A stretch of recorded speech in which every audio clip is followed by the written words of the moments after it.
तो आज हम लोग 4 नंबर पार्ट जो कि है प्राकृतिक संपदा क्लास 5 के ईवीएस किताब में आपको पेज नंबर 23 में मिलेगी। प्राकृतिक संपदा के बारे में हम ये जानेंगे कि क्या है। उस पार्ट को हम डिटेल में समझेंगे। तो जीने के लिए हमें विभिन्न तरह के सामग्रियों पर निर्भर रहना पड़ता है, जैसे खेती के लिए ज़मीन, मकान बनाने के लिए बांस, बेत, लकड़ी, फूस, बालू, पत्थर आदि, सांस लेने के लिए वायु, प्यास बुझाने के लिए पानी, आग जलाने के लिए लकड़ी, कोयला आदि। ये सभी चीज़ें हमें प्रकृति से मिलते हैं। प्रकृति से मिलने वाली सभी सामग्रियां संपदा नहीं है। प्रकृति के दोहन करने वाली सामग्रियों को जब लोगों के विभिन्न कामकाज में इस्तेमाल करने लायक बना ली जाती है तब उसे प्राकृतिक संपदा कहा जाता है। प्राकृतिक संपदा कहने से भूपृष्ठ के ऊपरी भाग तथा भूगर्भ के नीचे जमा रहने वाली संपदाओं को समझा जाता है। मतलब प्राकृतिक संपदा क्या है? प्रकृति से हमें बहुत चीज़ें मिलती हैं, इसका मतलब यही है। प्रकृति से हमें बहुत तरह की सी चीज़ें मिलती है, लेकिन उन चीज़ों को हम सभी चीज़ों को प्राकृतिक संपदा नहीं बोल सकते। प्राकृतिक संपदा उन चीज़ों को बोला जाता है जो हमें प्रकृति से मिलती तो है, लेकिन हम उसे अपने जीवन में उपयोग करते हैं, उसको हम संपदा, प्राकृतिक संपदा बोलते हैं। कुछ प्राकृतिक संपदा है जैसे वायु, पानी, मिट्टी, उद्भिद आदि के विभिन्न कार्यों में बार बार इस्तेमाल करते रहने पर भी ख़त्म नहीं होती, क्योंकि प्राकृतिक रूप से पेड़ पौधे उगाने के अलावा लोग भी समय समय पर पेड़ पौधे लगाते रहते हैं। मिट्टी, पानी, वायु आदि का एक बार इस्तेमाल करने के बावजूद ये फिर व्यवहार योग्य बन जाती है। इस तरह की प्राकृतिक संपदा को नवीनीकरण योग्य संपदा कहा जाता है।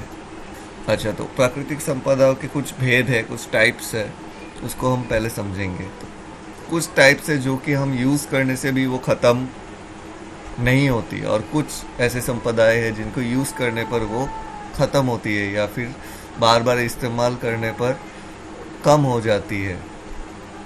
तो जो प्राकृतिक संपदा है इस्तेमाल करने के बावजूद भी ये व्यवहार के योग्य रहती है, मतलब फिर इस्तेमाल की जा सकती है, उस तरह के प्राकृतिक संपदाओं को नवीनीकरण योग्य संपदा कहा जाता है।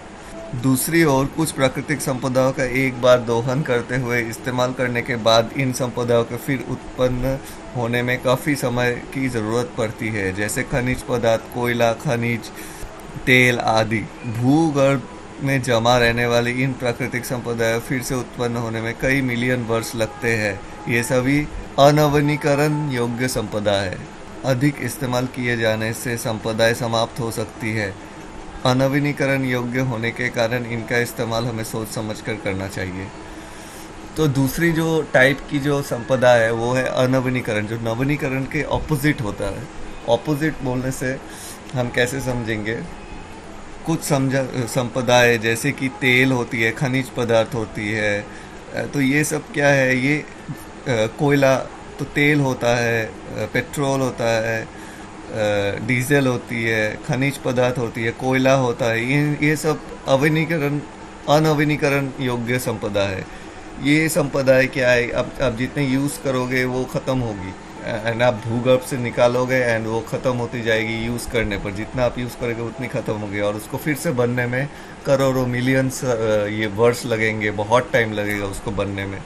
तेल बनने में, कोयला बनने में, ये सब बहुत करोड़ों मिलियंस ईयर्स का ज़रूरत होता है। इस टाइप के प्राकृतिक संपदाओं को यूज़ बहुत सोच समझ कर करना चाहिए, क्योंकि ये जल्दी ख़त्म हो सकती है। अभी हम लोगों ने जान लिया प्राकृतिक संपदा किसे कहा जाता है, उसके क्या क्या भेद होते हैं, 2 प्रकार के होते हैं वो, तो क्या क्या नाम होते हैं। नवीनीकरण योग्य संपदा होती है, अनवीनीकरण योग्य संपदा है। इन सब के बारे में हम लोग जान चुके हैं। तो दल में रहकर चर्चा करके लिखो। प्राकृतिक रूप से मिलने वाली सभी सामग्रियां संपदा नहीं है। क्यों? हमारे राज्य में मिलने वाली प्राकृतिक संपदा में से वनज संपदा, जलज संपदा, कृषि संपदा और खनिज संपदा ही प्रमुख है।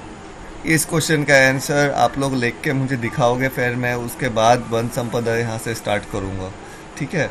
ये आपका होमवर्क होगा। प्राकृतिक रूप से मिलने वाली सभी सामग्रियाँ संपदा नहीं है, क्यों नहीं है, इस बारे में लिख के आप मुझे यहाँ पे व्हाट्सएप ग्रुप में पोस्ट करोगे। एंड पोस्ट करने के बाद मुझे मैं इनको देख के बोलूँगा कि आप लोगों का कितना सही है और कितना गलत हुआ है।